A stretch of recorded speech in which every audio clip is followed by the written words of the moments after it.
still new at this, there's one thing I'm not new at, and that's fighting games. And this month, I want to talk about the very first and influential fighting games.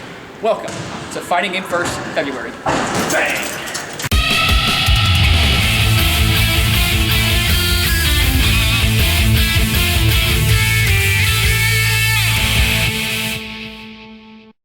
So all of you are probably expecting me to talk about Street Fighter 2 due to its impact and influence on fighting games from not just that year, but to all years and even to today. Well, no. I'm actually going to go further back than that, because you can't have two without one. Well, this video series bombed already. Good night, everybody! Huh? Oh, you're still here? Okay. Your time. Street Fighter, or Fighting Street, created by Capcom for arcades back in 1987, was all but forgotten about by the masses due to the game's sloppy controls and the fact that a lot of the cabinets they used were quickly damaged. Why is that? Well, that would be because the game didn't utilize different buttons for attacks. Instead, they used pressure-sensitive buttons for all attacks, so the harder you pressed a button, the harder your attack became. Nifty little idea, Capcom, but you forgot one thing.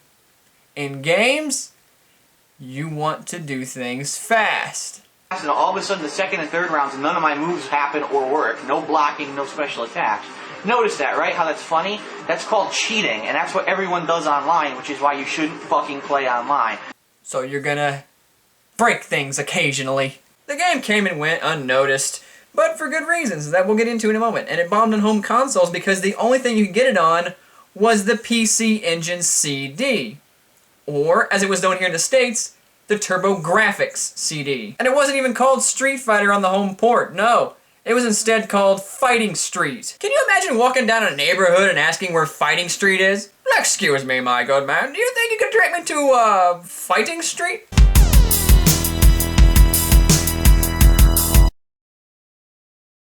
Oh god, no! Ow! Ow! Show of hands, who actually owned a TurboGrafx? And who owned a TurboGrafx CD?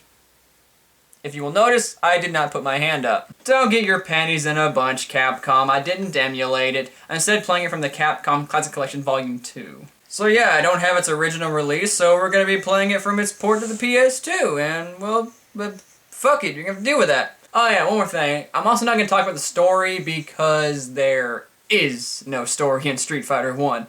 Yo, what, you think there is? Well, there is. You see the story in my hand right here? Well, guess what? It's not there anymore. Because it was never there in the first place.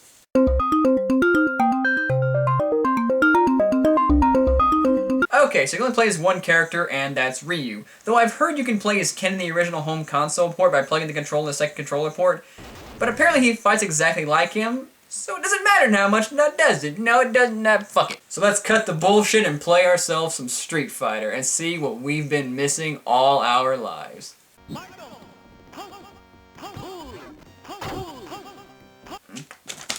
Okay, that's pretty terrible. I usually have my way with words. I mean, I was able to discover the problems with Shaq Fu, wasn't I? But here, I'm at a loss. I can't explain what's wrong with this game. The controls work, but the problem is they don't work very well, and I can't really say why. You kind of have to play the game to find out exactly what I'm talking about. But hey, that doesn't mean I can't show you a good reason why they don't work, right?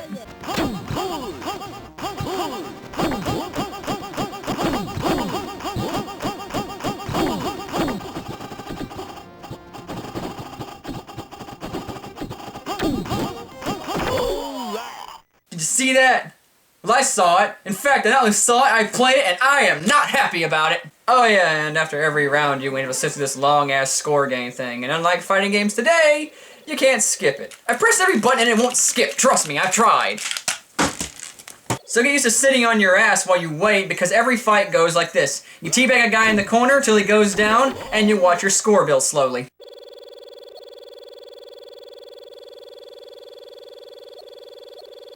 Now, every fight isn't always punch, punch, kick, punch, punch, kick. Sometimes, if you're lucky, you can actually get some of the special moves to work. One of them is actually the iconic Hadouken. But the problem is the special moves hardly ever work, and I think it's a coding issue because I'm doing every move like you're supposed to. But sometimes it works, and sometimes it doesn't. Oh goody, Ryu bought a part-time moveset like the cheapskate he is. His headband should say Walmart from now on. Oh yeah, and after you beat your opponents and stuff, they all say the exact same thing with some of the worst voice work I have ever heard in a game. Don't forget there are many gods, thank you, all over the world. Don't forget there are many gods, thank you, all over the world. Don't forget there are many gods, thank you, all over the world. Don't forget there are many gods, thank you, all Shut up! Shut up! Shut up! I don't feel like I'm playing Street Fighter, I feel like I'm playing Charlie Brown Tournament Fighters. Is that a real thing? That better not be a real thing, is it? God, I hope not. Why do they think that sounded good? It's barely audible and I've heard better audio from the Intellivision. I don't mean to jump around like I'm on speed or playing a mediocre fighting game or anything serious, you know what I'm talking about? But sometimes you gotta do that to get all your points out in a timely manner. So allow me to bounce around to my final point and answer a very important question I'm certain that all of you want to know. How many iconic Street Fighter characters appear in its first outing? 6. 6 guys. Ryu, Ken, Sagat, Gen, Adon, and Birdie. You want to give this game a birdie? Okay, so who else is there? Well, there's this guy named Retsu, and he's like, I don't fucking know. Oh, there's a ninja, and he's got a claw in his hand, so he's kind of like Vega. But he's not. And then we get Joe, and he's average, and Mike? As in Mike Tyson? That just confounds me. You see, in Japan, Balrog is actually named M. Bison as a parody to the professional boxer Mike Tyson. But they were afraid of legal stuff, so they swapped his, Vega's, and M. Bison's name around. M. Bison became Balrog, Balrog became Vega, and Vega became M. Bison. I'm actually amused by this. Like, very amused. So, they'll change his name for the subsequent games, but they put a heavyweight African-American boxer in their first game and name him Mike, and nothing happened? I mean, who else would you think if you saw a black heavyweight boxer named Mike? Muhammad Ali? Chuck Liddell? CM Punk? The Green Ranger? No, you wouldn't think that. And if you do, you're just dumb. Street Fighter 1 is not a very good game, and that's basically the gist of it. I mean, at the time, it was probably a halfway decent game for the arcades, and probably fun to play around with because there weren't that many fighting games on the market. But it was outdated by the time Street Fighter 2 came out, and well, it's only really amusing to play just because you know about Street Fighter 2. But if there's one thing nice I had to say about it, it's this. It still plays faster than Street Fighter 4. Oh! Oh, I went there! Oh, yes! I went there and I never came home! Suck it, losers!